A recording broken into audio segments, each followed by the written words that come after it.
محترم ناظرین، آج حیوانات یعنی جانوروں کا بیان لے کر ہم حاضر ہیں، تو آئیے ویڈیو شروع کرتے ہیں۔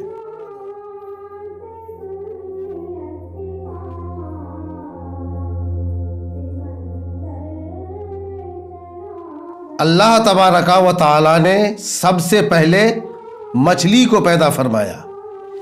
جانوروں میں کچھ اہلی یعنی گھروں میں رہنے والے اور آدمیوں سے قریب رہنے والے جانور ہیں، اور کچھ وحشی یعنی آدمیوں سے دور بھاگنے والے ہیں۔ اہلی اور وحشی جانور اس طرح ہوئے کہ جب حضرت آدم علیہ السلام تمام روئے زمین کا خلیفہ بنائے گئے تو حضرت جبریل علیہ السلام زمین پر تشریف لائے اور تمام جانوروں کو آواز دی کہ اللہ نے تم پر خلیفہ مقرر کیا ہے۔ اس آواز پر تمام دریائی جانوروں نے اپنا اپنا سر پانی سے نکال کر اطاعت و فرمانبرداری کا اظہار کیا، اور خشکی کے تمام جانور حضرت آدم کے پاس جمع ہو گئے۔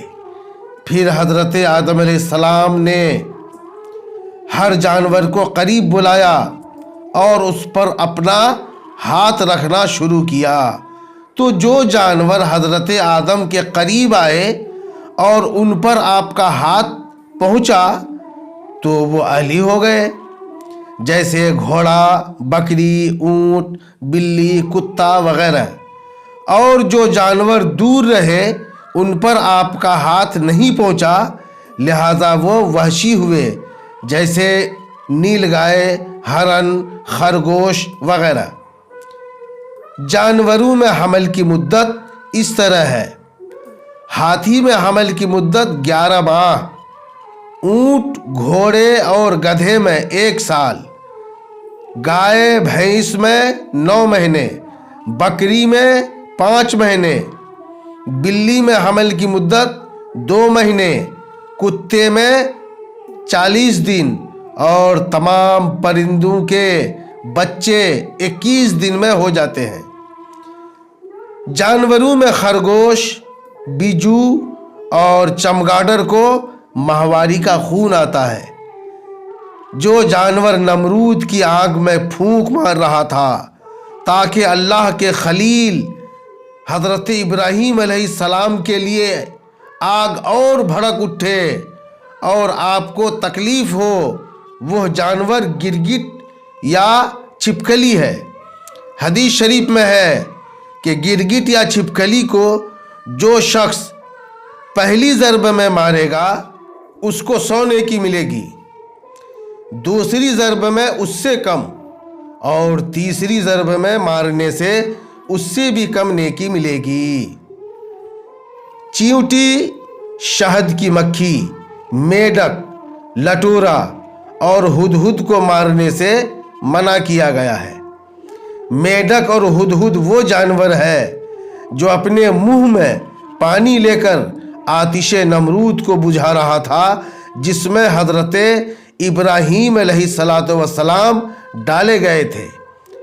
شتر مرغ اور گوہ وہ جانور ہے جو کبھی پانی نہیں پیتا، اور 10 جانور وہ ہیں جو جنت میں داخل ہوں گے۔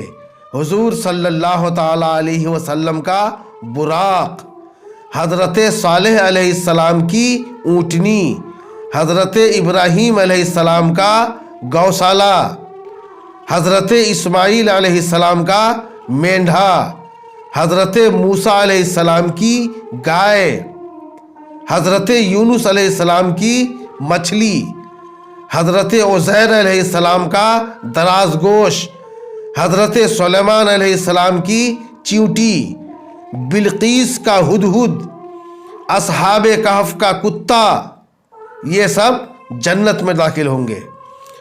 اور سانپ اور بچھو وغیرہ کافروں کو عذاب دینے کے لیے جہنم میں جائیں گے، مگر خود ان کو کوئی تکلیف نہیں ہوگی، جس طرح عذاب کے فرشتوں کو کوئی تکلیف نہ ہوگی، اور باقی جانور مٹی کر دیے جائیں گے۔